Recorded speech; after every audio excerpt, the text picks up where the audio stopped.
श्री सीताराम।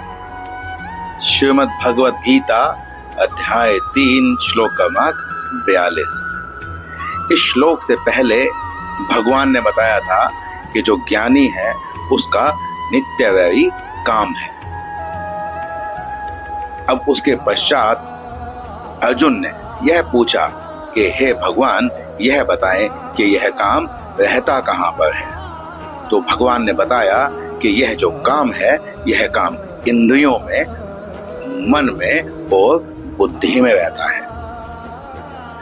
फिर भगवान ने इन इंद्रियों को सबसे पहले वश में करने के लिए बोला कि इसे वश में करना सबसे ज्यादा जरूरी है, क्योंकि यह जो इंद्रियां हैं यह मन को और बुद्धि को हर लेती है। उनके ज्ञान का जो आवरण है उस आवरण को ला देती है, जिससे मन बुद्धि मोहित हो जाते हैं, विचलित हो जाते हैं, इनके वश में हो जाते हैं। तो भगवान ने यह बताया कि आप इन्हें सबसे पहले वश में करें। अब यहाँ पर एक शंका जन्म लेती है। वह शंका यह है कि जब इंद्रियां मन और बुद्धि को हर लेती है तो फिर इन इंद्रियों को कैसे जीता जाए, क्योंकि ये तो चक्र चलता रहेगा कि इंद्रियां मन को जीतेंगी, मन बुद्धि को, और फिर बुद्धि इंद्रियों को, और ऐसे ही चलता रहेगा। और यहाँ पर एक शंका और भी होती है कि जो इंद्रियों के अधीन हो जाने वाला मनुष्य है वह इस प्रकार की बुद्धि कहाँ से लाएगा कि वह इंद्रियों को वश में कर सके, क्योंकि इंद्रियों में के वश में आ जाने के पश्चात तो मनुष्य पराधीन हो जाता है और उसका पतन हो जाता है। चारित्रिक पतन हो जाने के पश्चात फिर चारित्रिक बातें कहाँ से आएंगी, आचरण में किस प्रकार आएंगी। तो भगवान यहाँ पर यह बता रहे हैं इस श्लोक में कि तुम अपने आप को जो समझ रहे हो वो तुम हो नहीं, और जिसकी शक्ति का तुम्हें अंदाजा भी नहीं है वह तुम हो, परंतु तुम उसे पहचान नहीं रहे हो। श्लोक इस प्रकार है, अध्याय 3 श्लोक 42। इंद्रियाणि पराण्याहु इंद्रियेभ्यः परं मनः मनसस्तु परा बुद्धिर् यो बुद्धे परसस्तु सः। अब यह जो वचन है, यह वचन भगवान ने श्रीमद् भगवत गीता में कहा है, परंतु बिल्कुल ऐसा ही, बिल्कुल यही कठोपनिषद में भी कहा गया है। तो शास्त्र अपना प्रमाण स्वयं देते हैं। जब कोई बात एक शास्त्र की दूसरे तीसरे और अलग अलग शास्त्रों में मिलती है तो आप यह समझ जाइए कि यह प्रमाणिक है, इसमें कोई छेड़छाड़ नहीं की गई है। अब यहाँ भगवान ने कहा कि जो इंद्रियाणि पराण्या, जो इंद्रियां हैं उससे भी परे, यानी उससे भी शक्तिशाली, उससे भी बलवान, उससे भी सूक्ष्म। क्योंकि यदि हम इस तरीके से देखें तो जो शरीर है वह सबसे स्थूल है, वह दिखाई देता है, वह क्रिया करता हुआ, सब कुछ करता हुआ दिखाई देता है, परंतु असल में वह शरीर कुछ भी नहीं करता है। क्योंकि यह जो शरीर है, यदि हम इसे रथ माने तो जो इंद्रियां हैं वह इसके घोड़े हैं। तो जो घोड़े हैं वह रथ को कहीं भी ले जा सकते हैं, यानी कि रथ उनका विरोध नहीं कर सकता। घोड़े यदि उत्संकल हो जाएं तो वह पथभ्रष्ट होकर रथ को कहीं भी ले जा सकते हैं। इसीलिए इंद्रियों को घोड़े कहा गया है, और जो शरीर है उसे रथ कहा गया है। तो रथ जो है वह तो जड़ है, परंतु जो घोड़े हैं वह चेतन है। अब इस घोड़े की जो लगाम है वह लगाम मन के हाथ में होती है, यानी मन जो है वह घोड़ों की लगाम है। अब इंद्रियां शरीर से श्रेष्ठ क्यों है? क्योंकि इंद्रियां शरीर को जानती है किस शरीर के हिस्से से कौन सा कार्य करवाना है, वह इंद्रियां जानती हैं, शरीर नहीं जानता है। अब जो इंद्रियां हैं, इंद्रियों से जो श्रेष्ठ है वह मन है, क्योंकि जो मन है वह इंद्रियों को पूर्णतया जानता है, परंतु इंद्रियां मन को नहीं जानती, क्योंकि इंद्रियां मन से इसलिए कमजोर हैं क्योंकि यदि जो हमारी कर्णेंद्रिय है वह सुनने का कार्य करती है तो वह देखने का, सूंघने का, बोलने का कार्य नहीं कर सकती, वह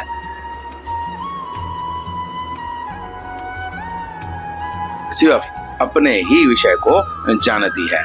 इसी प्रकार जो नेत्र इंद्रिय है वह सुनने का, सूंघने का, बोलने का और स्पर्श का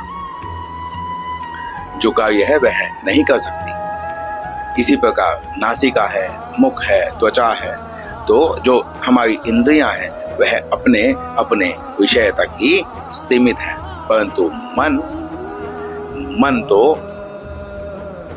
इंद्रियों से चाहे जैसा काम करवा सकता है। हमने दूसरे अध्याय में यह पढ़ा था कि इंद्रियां जो हैं, सभी इंद्रियां मिलकर भी मन को हर्षित नहीं कर सकती जब तक कि मन ना चाहे, परंतु यदि मन का साथ किसी भी एक इंद्रिय को मिल जाए तो वह इतनी बलशाली हो जाती है कि वह बुद्धि को हर लेती है। तो इसीलिए इंद्रियों से जो श्रेष्ठ है, जो चंचल है, वह मन है, वह अधिक शक्तिशाली है। इंद्रियों को थकान हो जाती है, वह थक जाती है अपने एक विषय से, विषय भोग करते करते इंद्रियां क्षीण होने लगती है, परंतु मन कभी क्षीण नहीं होता। मन जो है वह इंद्रियों से श्रेष्ठ है। अब यहाँ भगवान कहते हैं कि जो मन है उसकी लगाम बुद्धि के हाथ में होती है, अर्थात जो बुद्धि है वह मन से श्रेष्ठ है। मन, यदि मन पर कोई अंकुश ना हो तो वह अधोगामी होता है, वह सदा नीचे की तरफ ही चलता है। वह मन चाहे कार्य करना चाहता है, उसे जिसमें स्वाद आता है, उसे जिसमें रस आता है, वह वही कार्य करना चाहता है। वह कोई भी लोक कल्याण का कार्य या शास्त्रीय कार्य नहीं करना चाहता है। आपने लौकिक में बहुत बार सुना होगा कि भक्ति करना चाहता है परंतु मन लग नहीं रहा है, मन इधर उधर भाग रहा है, तो उस मन को पकड़कर भक्ति में लगाने वाला, उस पर नियंत्रण करने वाला कौन है? वह बुद्धि है, क्योंकि बुद्धि मनन चिंतन करके क्या सही है क्या गलत है इसका भेद करती है, निर्णय करती है, और फिर उसके पश्चात वह मन को अपने नियंत्रण में लेती है, उससे उसी प्रकार का कार्य करवाती है जिस प्रकार का मनन चिंतन करके निष्कर्ष बुद्धि ने निकाला है। इसलिए जो मन है उससे भी श्रेष्ठ बुद्धि है।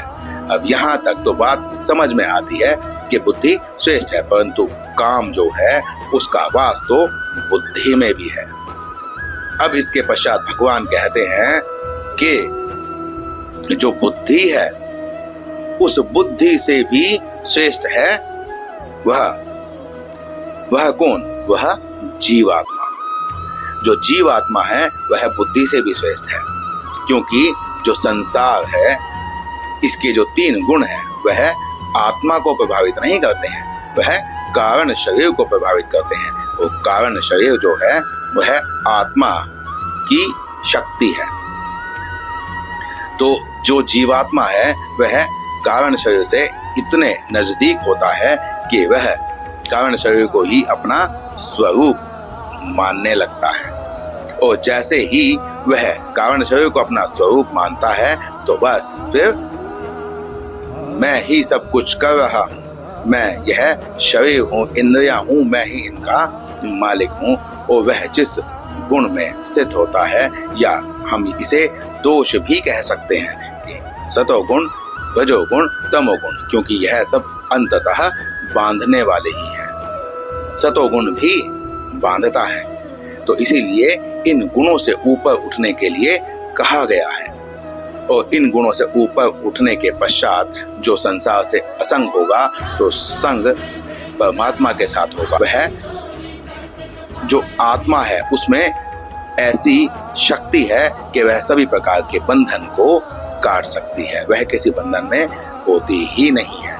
इसीलिए मैं जीवात्मा हूं यदि मैं ऐसा प्रण करूं, क्योंकि कारण शरीर जो है वह अपनी नित्यता, यदि सांसारिक जो संबंध है उन्हें छोड़कर और परमात्मा के साथ अपनी नित्यता चाहे करना चाहे करता है, तो फिर उसका जन्म मरण नहीं होता, क्योंकि वह सभी गुणों से असंग हो जाता है। तो मैंने यह संबंध अपना संसार के साथ बांधा हुआ है, और जब तक यह संबंध संसार के साथ रहेगा तब तक काम को मार पाना कठिन है। परंतु यदि मैं अपने स्वरूप को जान लूं कि मैं कौन हूं, मेरा नित्य संबंध किसके साथ है, तो फिर काम मेरा कुछ भी नहीं बिगाड़ सकता। इसीलिए मुझे अपने स्वरूप को जानना होगा।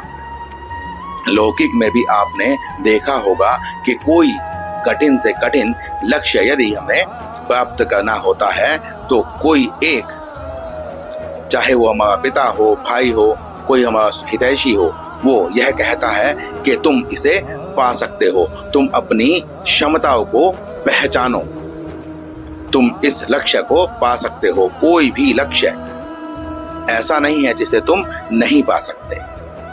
यहाँ पर भी बस वही बात है कि यदि मैं अपने स्वरूप को जान लूं, तो फिर काम कुछ नहीं कर सकता है।